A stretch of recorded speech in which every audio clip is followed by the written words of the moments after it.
이 세상에 모진 풍파 쉬지 않고 불어도 주님 안에 보호받는 우리 마음 편안하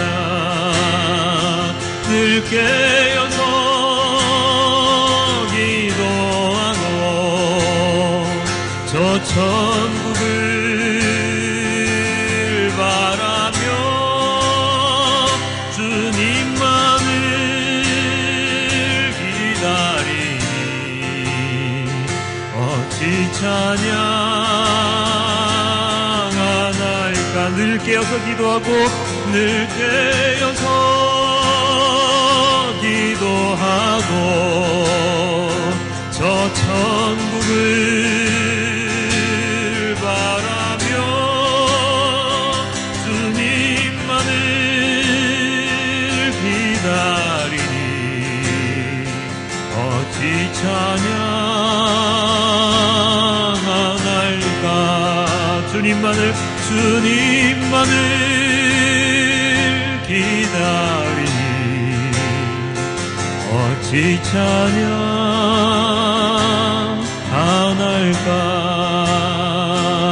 주님과 함께하는 이 고요한 시간 함께 찬양합니다. 주님과 함께하는 이 고요한 시간 주님의 보좌 앞에 내 마음을 쏟네. 모든 것 아시는 주님께 감출 것 없네. 내 마음과 정성 다해 주 바라나이다. 나 염려하잖아도 내 쓸 것 아시니 나 오직 주의 얼굴 구하게 하소서. 이해할 수 없을 때라도 감사하며 날마다 순종하며 주 따르오리다. 온 마음 다해 사랑합니다. 온 마음 다해 주 알기 원하네. 내 모든 삶 당신 것이니 주만 섬기리. 온 마음 다해 우리 한 번 더 고백합니다. 주님과 함께하는 이 고요한 시간 주님과 함께하는 이 고요한 시간 주님의 보좌 앞에 내 마음을 쏟네. 모든 것 아시는 주님께 감출 것 없네. 내 마음과 정성 다해 주 바라나이다. 나 염려하잖아도 내 쓸 것 아시니 나 오직 주의 얼굴 구하게 하소서. 이해할 수 없을 때라도 감사하며 날마다 순종하며 주 따르오리다.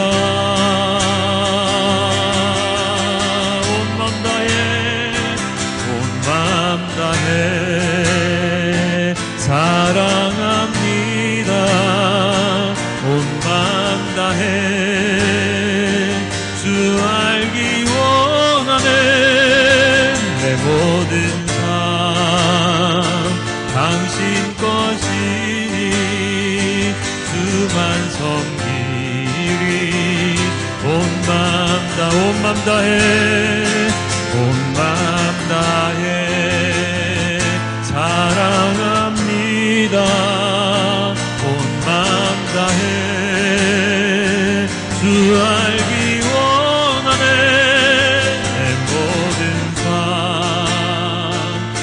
당신 것이니 그만 섬기리. 온 마음 다해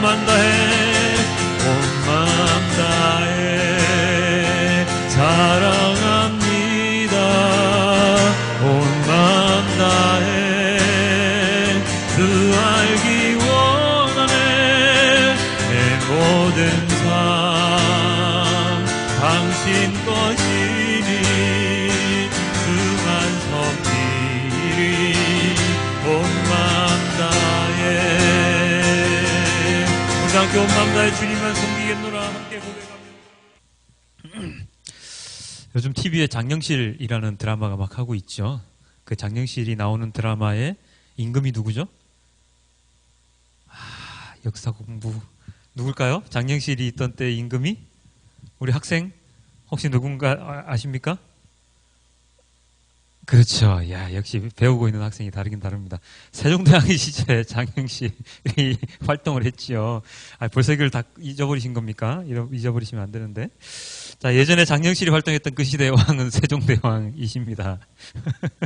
이 세종대왕께서는 많은 업적, 많은 일들을 하셨는데 그 중에 가장 중요한 일이라고 본다면 무엇이냐면 바로 훈민정음을 창제하신 일이겠지요. 훈민정음 한글입니다. 나란 말씀이 딩국에 달아 이렇게 해서 훈민정음 해례본에 훈민정음을 만든 이유가 나와 있는데요. 어떻게 하면 조금이라도 더 백성들이 어려움 없이 의사소통을 할 수 있을까라는 것을 세종대왕은 많은 고민을 했다고 합니다.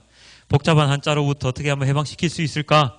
고민을 거듭한 결과 무엇이 나오게 됩니까? 훈민정음이 만들어지게 되죠. 비록 처음 만들어졌을 그 당시에는 이 훈민정음이 많이 사용이 되지 않았지요. 많은 쓰임이 없었지만 나중에 누구로 인하여 한글이 이렇게 보급될까요? 주시경이라는 분의 그 노력으로 인해서 한글이 우리가 지금 쓰는 것처럼 보급이 될 수 있게 됩니다. 이 한글, 훈민정음 한글로 인해서 우리는 많은 의사소통을 할 수 있고 그리고 감정 표현을 할 수 있고 상대방의 마음을 알 수가 있는데요. 이 언어를 통하여 우리는 훈민정음 한글이 있고 다른 나라 어떤 언어가 있습니까? 뭐 영어도 있고 뭐 독일어도 있고 되게 많지요.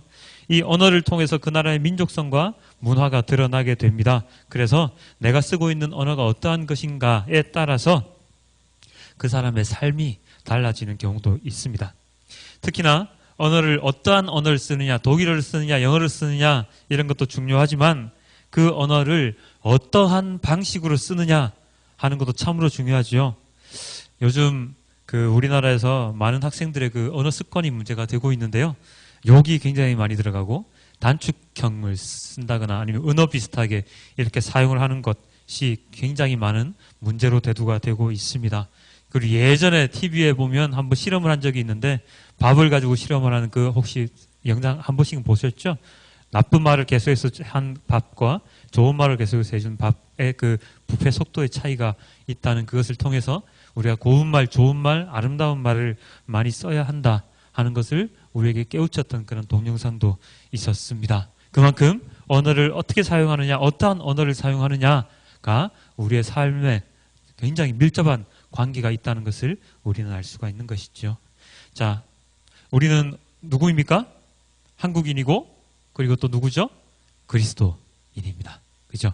우리는 그리스도인입니다. 그리스도인이라고 한다면 어떤 사람이죠? 바로 예수님을 따라 살아가는 사람. 그 안에는 예수님의 삶을 따라가는 것도 있고요. 그 다음에 예수님의 말씀에 따라 사는 것도 있고요. 그리고 예수님의 성품, 인격을 따라가는 것들이 담겨 있습니다. 이 모든 것을 가능하게 하는 것, 예수님을 따라 살아갈 수 있게 만들어주는 것의 가장 기본에는 무엇이 있을까요? 바로 하나님의 말씀이 있습니다. 하나님의 말씀으로 인해서 우리는 예수님이 어떠한 분이시고 예수님이 어떠한 삶을 사셨는지를 우리는 알 수가 있게 되는 것이죠. 우리는 성경책을 봅니다. 아까 말했듯이 세종대왕이 창제하신 그 한글로 된 성경책을 보는데요. 누구나 손쉽게 그 성경책을 읽고 그리고 묵상하고 그리고 또 기도할 수 있습니다. 물론 그 안에 담겨진 깊은 뜻까지 명확하게 다 알 수는 없지만 그 성경을 보는 것만으로 하나님의 말씀을 읽는 것만으로도 우리는 많은 하나님의 은혜 가운데 살아갈 수 있지요. 그렇기 때문에 우리는 말씀을 자주 읽어야 되고 그리고 많이 읽어야 되고 그것을 그 읽은 것을 묵상하는 습관을 우리는 들여야 합니다. 예전에 예수님 시대, 아니 그 이전 시대에 그렇다면 그들은 말씀을 어떻게 읽을 수가 있었을까요? 하나님의 말씀을 어떻게 들을 수가 있었을까요? 예전에는요, 우리가 지금 가지듯이 각 개인이 한 권의 성경책을 가지고 있지 못했습니다. 그렇게 들고 있지 못했습니다. 왜냐하면 그때 당시에는 인쇄술이 발달을 안 했죠. 그래서 성경책을 각 사람이 가지고 있는 것이 아니라 누군가가 그 하나님의 아버지의 말씀을 읽어주는 그러한 방식으로 그들은 성경을 볼 수 있었습니다. 하나님의 말씀을 들을 수가 있었습니다. 오늘 본문에 나오는 장면들 중에 그 말씀을 들려주는 장면이 몇 군데 나오는데요. 먼저 오늘 본문 가운데 느헤미야서에 이렇게 나와 있습니다. 느헤미야서에 이렇게 나와 있습니다. 모든 백성이 한꺼번에 수문 앞 광장에 모였다.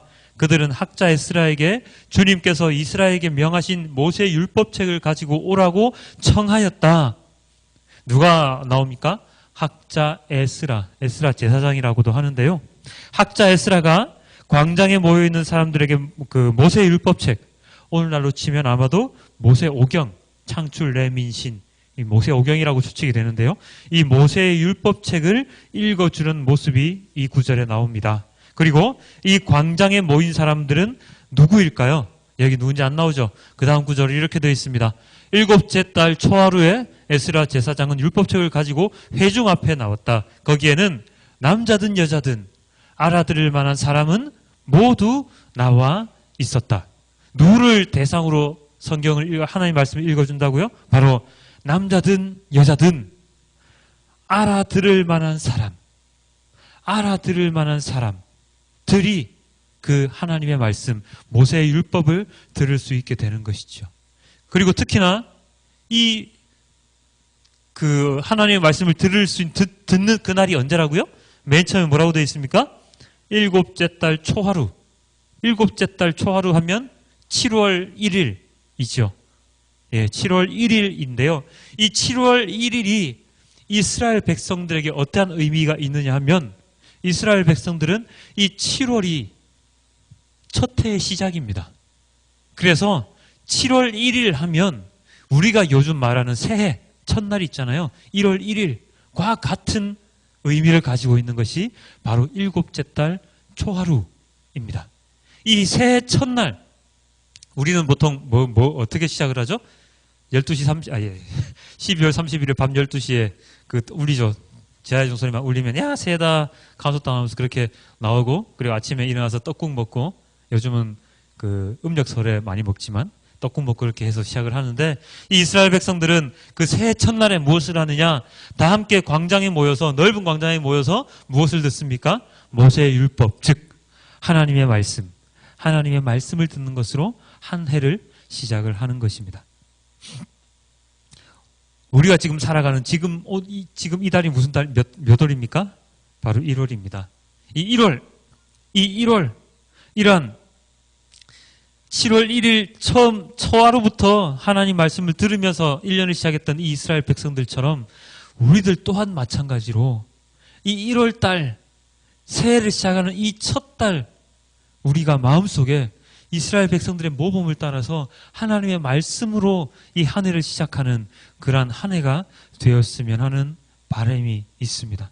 그들은 말씀을 듣고, 에스라가 읽는 말씀을 듣고, 모세 율법을 듣고, 그리고 그 해석된 말씀을 듣고 나서 세 가지의 행위를 합니다. 이스라엘 백성들이요. 어떠한 행위를 하느냐면 이렇게 되어 있죠.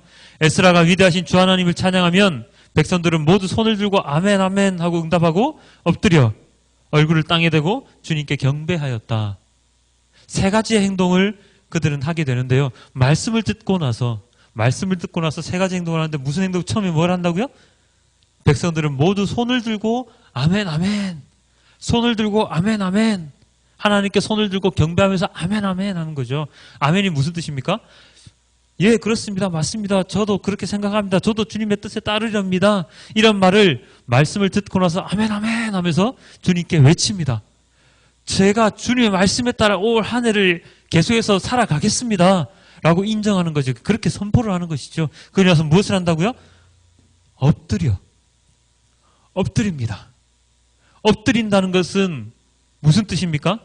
자려고 눕는 겁니까? 아니면 힘들어서 엎드리는? 아닙니다. 여기서 엎드린다는 뜻은 엎드리는 의미는 하나님의 그 말씀에 하나님께 무조건 순종하겠다는 뜻입니다. 고개를 숙이고 누군가에게 엎드린다는 것은 그 사람에게 복종한다는 뜻이죠. 바로 그와 똑같은 것입니다. 하나님의 말씀을 듣고 나서 아멘 아멘 저 또한 그렇게 하겠습니다 하고 나서 하는 행동이 엎드리는 거죠. 하나님, 저는 하나님께 복종하겠습니다. 순종하겠습니다. 저는 하나님의 종입니다. 라고 이렇게 엎드리게 되죠. 그리고 나서 무엇을 합니까? 얼굴을 땅에 대고 주님께 경배합니다. 얼굴을 땅에 대고 주님께 경배하는 이 행동, 얼굴을 땅에 대는 이 행동은 진짜로 정말로 상대방을 극도로 높이는 행동입니다. 그냥 복종하겠습니다 이게 아니고 저 선생님의 종입니다 이게 아니고 얼굴을 땅에 댄다는 것은 진짜 저는 하나님밖에 없습니다. 극도로 그분을 높이는 행위거든요. 제일 나의 인생에 있어서 가장 높으신 분입니다라고 인정을 하는 것이 바로 얼굴을 땅에 대는 그런 행동입니다. 얼굴을 땅에 대고 주님께 경배하는 것이죠. 이 모습이 이것이 바로 언제 하는 행동이라고요? 바로 우리로 치면 1월 1일, 그들의 날짜로 치면 7월 1일, 새해 첫날에 그들이 제일 먼저 하는 것이 바로 하나님의 말씀을 듣고 그 하나님께 나의 모든 것을 드리며 경배하는 것. 그것이 바로 이스라엘 백성들이 1월 1일에 하는 것이죠. 자, 사랑하는 성도 여러분. 그런데 우리는 어떻습니까? 여러분은 어떻습니까? 하나님의 말씀을 어떻게 대하죠? 요즘은 옛날처럼 일정한 장소에서만 하나님의 말씀을 들을 수 있는 게 아니죠. 그죠? 성경책을 들고 다녀도 되고 아니면은 우리 스마트폰의 어플에도 말씀이 들어가 있지요. 그리고 길거리 가다가 아니면은 라디오를 틀어도 주님의 말씀이 언제나 우리의 마음속에, 우리의 귀에 들릴 수 있습니다. 들을 수 있습니다. 그렇게 굉장히 흔해진 하나님의 말씀이죠. 그런데 그렇게 우리가 하고자 하면 들을 수 있고 읽을 수 있는 그 말씀을 우리는 과연 하루에 얼마나 듣고 읽을까요? 혹시 어제 성경책 한번 읽어보신 분 계십니까? 제가 어제 보내드리기도 했는데 주일 말씀을 엊그제 성경책 펴신 분 있으신가요? 그 전날 성경책 펴신 분 계신가요? 그렇습니다. 옛날보다 더 주님의 말씀을 가까이 할 수 있는 여건이 마련되어 있음에도 불구하고 우리는 그렇게 하지 않습니다. 왜요? 시간이 없죠. 여유가 없죠. 주님의 말씀이 중요하지 않죠. 중요하지가 않습니다. 우리가 주님께 우리의 시간을 드리는 것보다 세상의 시간을 드리는 것에 더 익숙하고 그것이 더 중요하다고 생각을 하기 때문입니다. 그래서 우리는 말씀이 우리 마음, 우리의 귀에, 우리의 눈에 굉장히 자주 보일 수 있는데 우리는 그것들을 애써 찾지 않습니다. 주님의 말씀을 애써 찾아서 그리고 시간을 투자해서 주님의 말씀을 읽지를 않습니다. 하나님께 드리는 시간보다 세상에 드리는 시간이 더욱더 많은 것이 우리의 현실이라는 것이죠. 유대인들은요, 어릴 때부터 토라, 바로 모세오경인데요. 그 토라를 공부합니다. 아주 어릴 때부터. 그것을 하지 않으면 다른 공부를 할 수 없습니다. 토라를 다 읽고 다 외우고 다 익힌 다음에 그 다음에 다른 공부를 할 수 있게끔 유대인들을 교육을 시킵니다. 라디오 어떤 그 광고를 들으면 그 정철 선생이 나와서 그 얘기를 막 하시죠. 유대인들이 왜 그렇게 노벨상에 200명 이상이 그렇게 그 노미네이트 되고 다 상 받는지 아세요? 어려서부터 토라를 모세오경을 듣기 때문입니다. 하나님 말씀을 듣기 때문입니다. 이러면서 막 이제 그 정철 선생님이 막 얘기를 하시는데요. 노벨상을 타고 안 타고의 문제가 아니라 뭐 그 사람이 똑똑해지고 안 똑똑해지고의 문제가 아니라 그리스도인이라고 한다면 예수님을 따라 살아가는 사람이라고 한다면 하나님의 말씀에 순종하며 살아가겠다라고 마음을 먹은 사람이라면 적어도 하나님의 말씀이 어떠한 것인지 하루에 적어도 1분이라도, 아니 2분이라도, 아니 1시간이라도 주님의 말씀이 무엇인지를 알려고 노력을 해야 되지 않을까요? 뭐 우리가 지금부터 뭐 하나님의 말씀 많이 읽는다고 해서 노벨상 탈 수 있습니까? 못 하거든요. 우리 딸 자식이 뭐 우리 아들이 그 어려서부터 말씀을 계속 듣는다고 해서 노벨상 탈 수 있을까요? 뭐 물론 탈 수도 있겠지만 거의 불가능한 일이죠. 그런데 그런 것이 중요한 것이 아니라 무슨 상을 타고 안 타고의 문제가 아니라 우리가 교회를 다니고 그리고 그리스도인이라고 기독교인이라고 우리가 말을 한다고 한다면 기독교인으로서 하나님 말씀이 무엇인지는 우리가 알아야 하지 않겠냐 이것이죠. 주일에 잠시 1시간 정도 그냥 그 목회자나 다른 목사님이나 전도사들이 전하는 그 말씀을 듣고서 과연 그 말씀 그 1시간 듣고서 일주일을 버틸 수 있을까요? 못 버팁니다. 절대로 못 버팁니다. 아마 오늘 이 시간 딱 지나고 나면 잊어버리는 분들도 많이 계실걸요? 언제나 제가 얘기를 하지만 주일 예배 끝나고 나서 집에 가서 너 오늘 무슨 말씀 들었어? 물어보면 잘 모르겠는데 하는 사람이 태반입니다. 그런데 어떻게 일주일을 그 1시간 들은 말씀으로 우리가 견딜 수가 있겠습니까?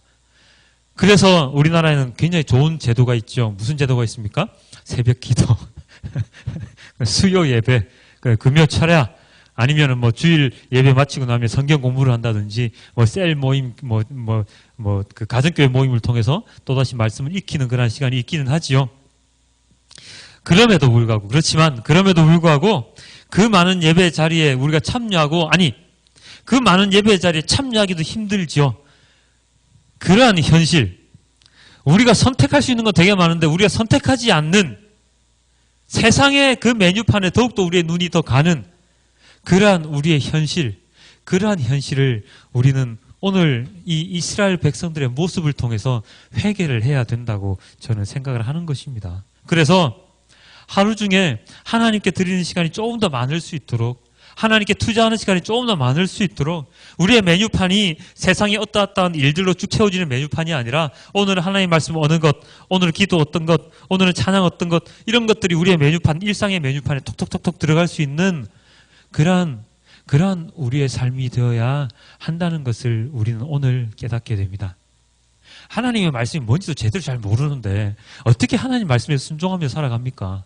어떻게 하나님 말씀에 의지하며 살아갑니까? 하나님 나라가 뭔지도 모르고 하나님 나라의 의의가 뭔지도 모르는데 어떻게 그 하나님 나라의 의의와 하나님 나라를 위해서 기도를 합니까? 그렇게 기도하지 않으면 우리의 필요한 것을 주님께서 못 채워주시잖아요. 그렇잖아요. 그렇다면 우리는 무엇을 해야 한다고요? 바로 하나님의 말씀을 우리는 알아야 한다는 거죠. 우리가 가장 잘 아는 말씀 뭡니까? 창세기 1장 1절. 그건 다 외우시죠. 태초에 하나님이 천지를 창조하셨느니라. 근데 그 이후의 말은 잘 모르잖아요. 간혹 가다가 뭐 어렸을 때부터 요절이라고 해가지고 무슨 3장, 야한복음 3장 16절. 태초에 하나님이 그런 거는 좀 알 수는 있죠. 그리고 또 제일 중요한 건 뭡니까? 너의 시작은 미약하나 나중은 창대하리라 하는 욥기서 말. 이런 걸 몇 구절만 좀 알지 그 외의 구절은 잘 모르잖아요. 그런데 어떻게 하나님 말씀에 따라 살아갈 수 있습니까? 살아갈 수가 없지요. 사용 설명서, 사용 방법을 모르는데 어떻게 그 기계를 사용을 하느냐고요. 못 사용하는 겁니다. 우리 손에 들려있는 성경책에 있는 그 모든 66권의 그 성경의 말씀들은 우리가 허투루 보아야 할 말씀이 하나도 없습니다. 처음부터 끝까지 창세기부터 요한계시록까지 나와 있는 그 하나님 말씀 모든 구절이 다 우리에게 필요한 말씀입니다.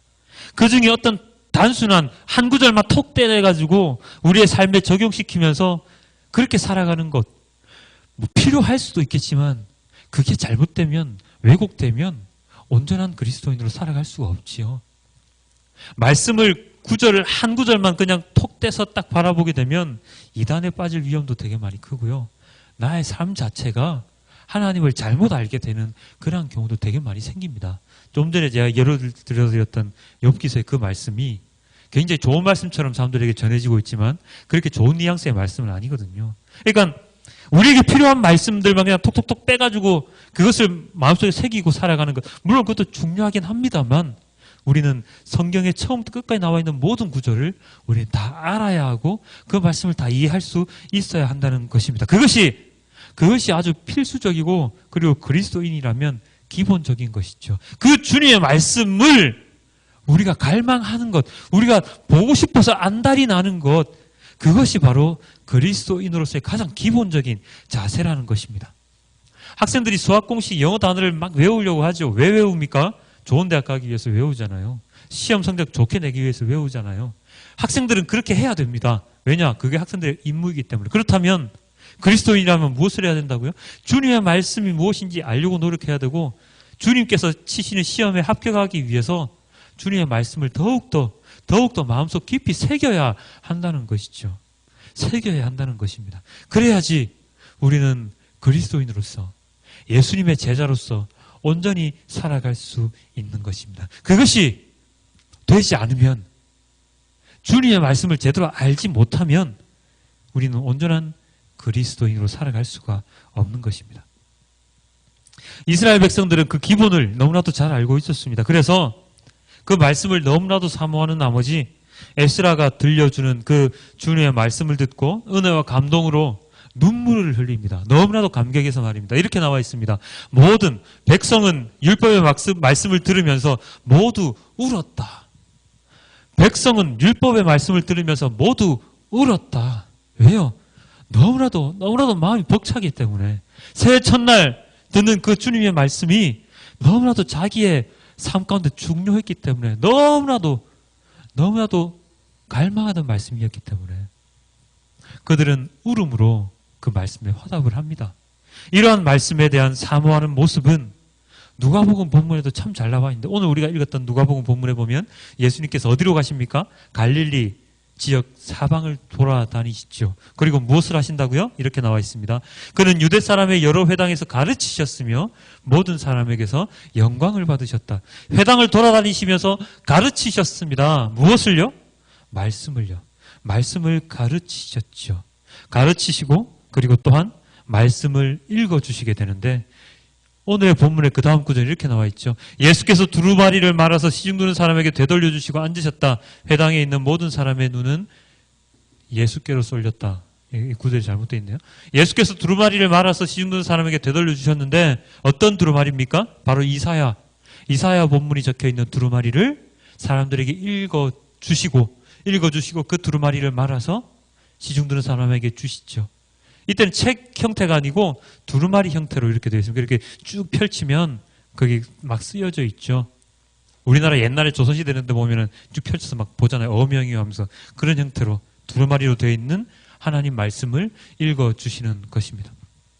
자, 이렇게 읽어주시자 해당에 있는 모든 사람들의 눈은 어디로 쏠렸습니까?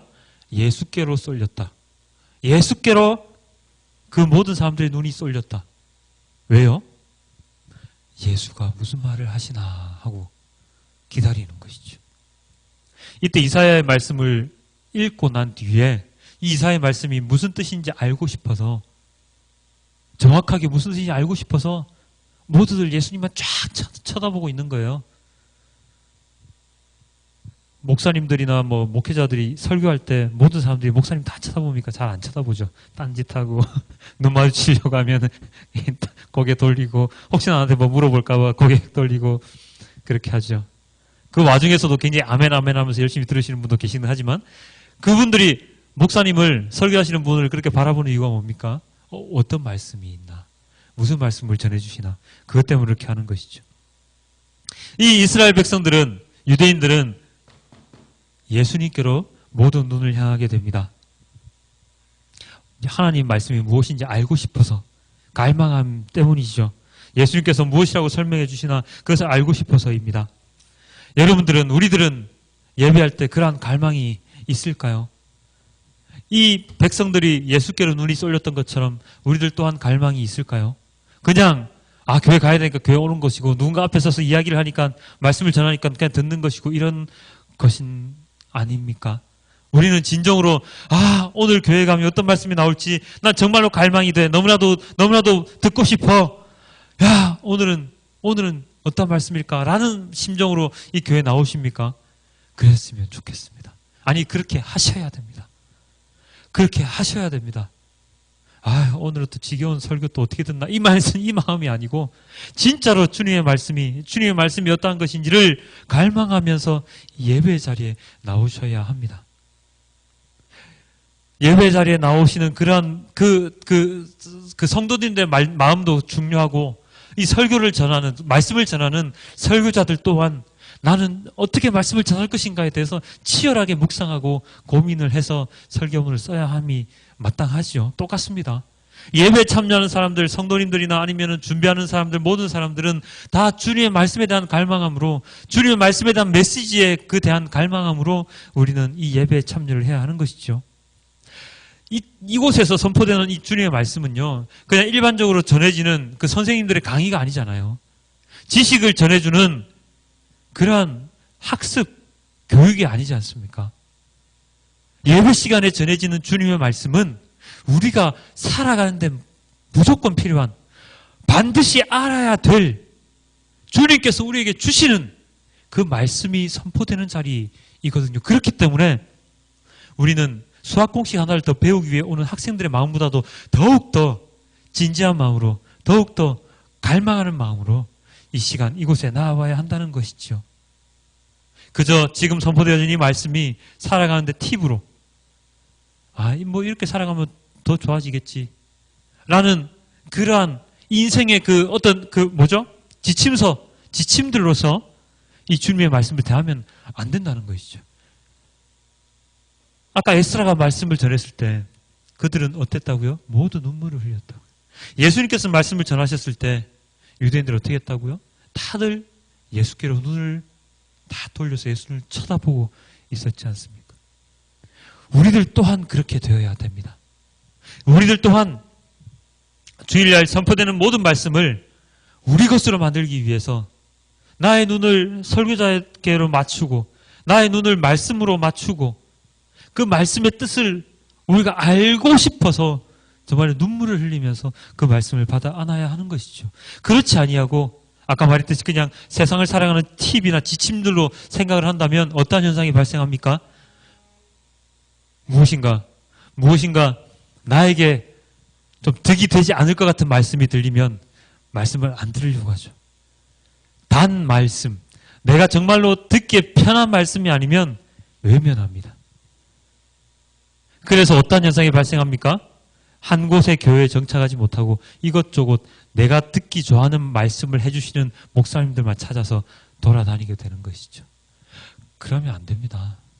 그거는 아니라는 것이죠. 진짜로 설교를 너무나도 못해가지고 저 목사님의 설교는 진짜로 설교답지가 않아라고 생각하는지 모르겠지만, 물론 그것도 판단을 우리가 할 수는 없는 것이지만, 우리는 주님께서 주시는 그 말씀이 우리에게 단 말씀이든 쓴 말씀이든 우리는 그 자리에서 온전하게 받고 내가 한 주간을 어떻게 살아가야 하는지를 그 자리에서 회개하는 심정으로 그 자리에 그 말씀을 들어야 하는 것입니다.